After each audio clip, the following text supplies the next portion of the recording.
Hey everyone, and welcome back to the deep dive. Today we're looking at something that might not sound super exciting at first, but trust me, it's got more depth than you might think. We're talking compliance reports. Yeah, those sometimes dreaded documents. Exactly. But here's the thing.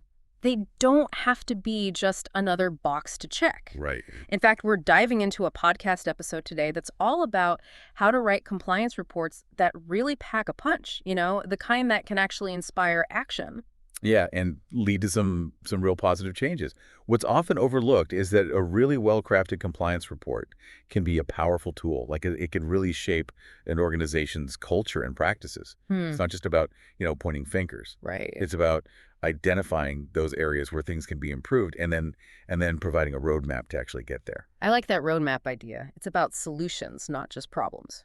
And speaking of problems and solutions, the podcast episode we're diving into today lays out four key reasons why someone would even bother writing a compliance report in the first place. Okay. First up is documentation. Okay. It's kind of like, building a case file. You're presenting all the evidence, the good, the bad, and everything in between. Exactly. And that's where being objective is absolutely crucial. Yeah. You're laying out all the facts, all the observations, but you have to do it without letting your own personal opinions kind of color the presentation. Right. It has to be unbiased. Just the fact. Right. Think of it like presenting evidence to a jury. You got to be clear, concise, and totally impartial. So we've got the evidence all laid out, nice and neat. What's next? What's the next reason for writing one of these reports? Okay, so the next key reason is to actually offer recommendations for action. Okay. So this is where you go beyond just identifying the problems. You start actually proposing solutions. Got it. It's about taking those findings and turning them into concrete steps that the organization can actually take. So it's not just about pointing out what's wrong, but about offering ways to make things right. I like that. Right. Now, the podcast also mentions transparency as a key reason for these reports. Yeah, transparency is huge. And, it makes sense because it's about showing all the stakeholders, whether they're inside or outside the organization, that compliance is a top priority. We take this seriously. It plays a vital role in building trust. Think about a company, I'm trying to think of a good example, maybe like Company X, which had that data breach a while back. You remember? Yeah. Their compliance report after that incident, they were really transparent with it. And honestly, it played a big part in getting people to trust them again. It showed they were taking responsibility. Exactly. It showed they were serious about fixing the problem and making sure it didn't happen again. That's a great example. So we've covered documentation, recommendations, and transparency. What's the fourth and final reason the podcast highlights? Why write these reports? All right, so the fourth reason is supporting risk management. Okay. By identifying potential risks and suggesting ways to, minimize them, compliance reports actually help protect the organization from future problems. It's like a proactive approach to keeping things running smoothly. Exactly. It's about avoiding those potentially costly mistakes down the line. I can definitely see how that would be valuable. So we've got a good grasp on the why behind these reports. Yeah. Why we even write them in the first place. Yeah. But now, before we jump into the how, like the structure, the actual writing part of it, I'm curious about something. The Source podcast really hammers on this idea that you absolutely have to know the purpose of your report. Right. Before you even start writing. Like, why is that so crucial? It's kind of like setting out on a journey without knowing where you're going, Yeah. You might end up somewhere interesting, but it's probably not going to be where you actually need to be. Having a clear understanding of the report's purpose, that's going to guide every decision you make, from the information you include to even like the tone you use. That makes total sense. It's like having a destination in mind. All right, so let's talk about structure then. Okay. The podcast suggests a specific structure for a strong compliance report.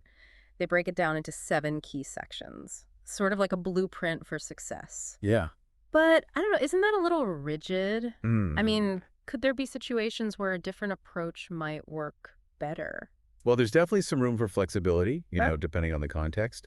But this 7-section structure, it's a really solid foundation. Okay. Think of it like building a house. Okay. Each section is like a different part of the house. Yeah. You need them all to create a strong, stable structure. So you're saying just like you wouldn't build a house without a solid framework, you shouldn't approach a compliance report without a clear structure. Right. Okay. I'm starting to see the value in that. So walk me through it. What's the first section in this blueprint. Okay, so first up you have the title and then the executive summary. Okay.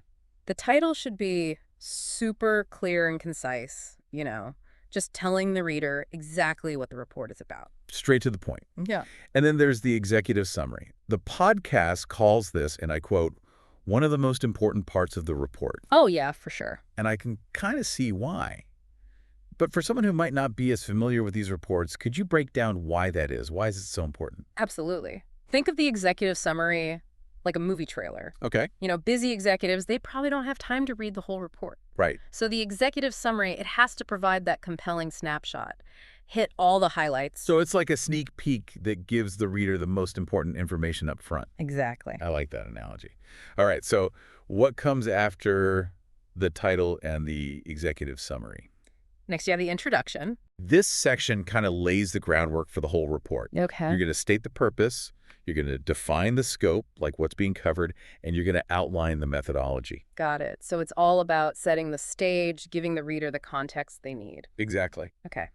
The next section, according to the podcast, is the findings. Right.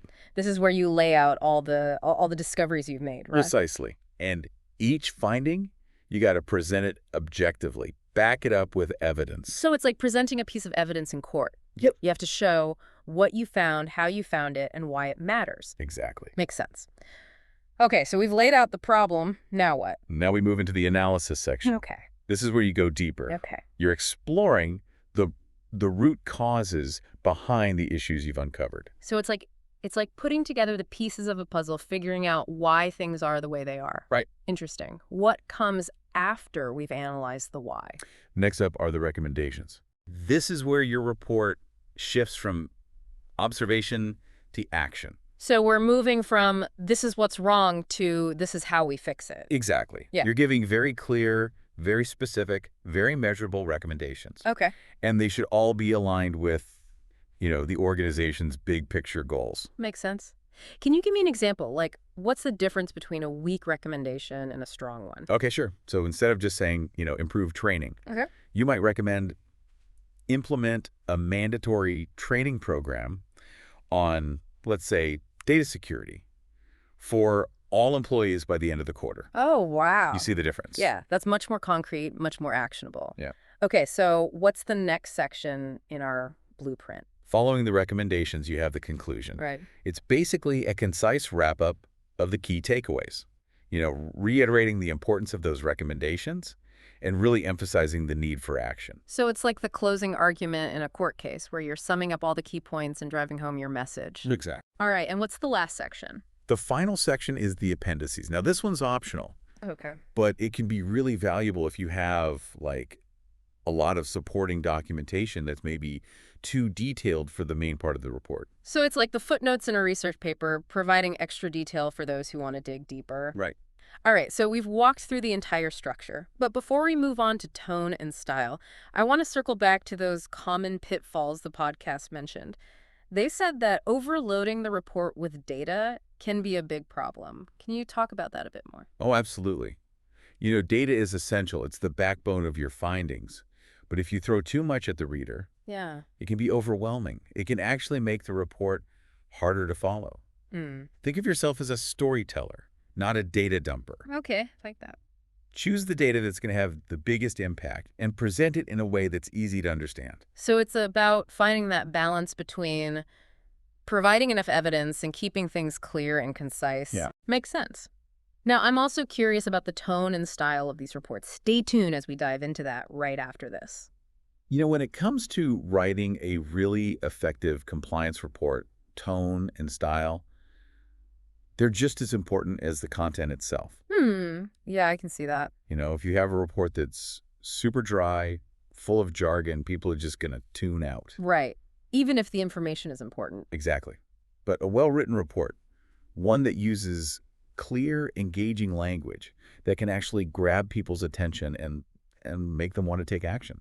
So how do we do that? How do we make these reports more engaging? The podcast we're looking at today, they really stress the importance of clear, concise language. Yeah. Getting your point across in a way that everyone can understand. It's all about knowing your audience. Okay. Think of them as a group of really busy executives. They've got limited time, short attention spans. Right. You've got to present the information in a way that's easy to digest, easy to understand, engaging. It's like, imagine you're trying to explain something really complex, something about compliance, to someone who has no background in it whatsoever. Oh, yeah. How would you approach that? I'd try to break it down into simpler terms, right? Maybe use some examples, some analogies, things that they could relate to. Exactly. Yeah. And that's the same approach you want to take with your compliance report. Uh-huh. Now, another thing the podcast really emphasizes is objectivity and professionalism. Okay. You got to stick to the facts, avoid personal opinions, and, just keep a neutral tone throughout. Okay. Yeah. That makes sense, but how does that apply to the recommendations section? It seems like by its very nature, that section would involve some level of subjectivity, right? I mean, you're offering opinions on what the organization should do. That's a great point. And you're right. The recommendations themselves, they do come from your analysis and expertise. Right. But it's really important to frame them in a way that is still objective, aligned with the organization's goals. So instead of saying, I think we should do this, right, you might phrase it as, based on the findings of this report, it is recommended that the organization. Ah, I see. So you're presenting your recommendations as logical conclusions that are drawn from the evidence, not just your personal opinions. Right. Okay, that makes sense. It's about maintaining that professional distance. So what are some specific strategies for achieving that clarity and objectivity? Well, the podcast suggests using, really clear, concise language, avoiding jargon and technical terms whenever possible. Okay. They also recommend using things like bullet points, subheadings, numbered lists, Right. just to break up those big chunks of text and make the report easier to read. Makes it more visually appealing, too. Exactly. It's like adding visual cues to guide the reader's eye. Okay. To highlight those key points.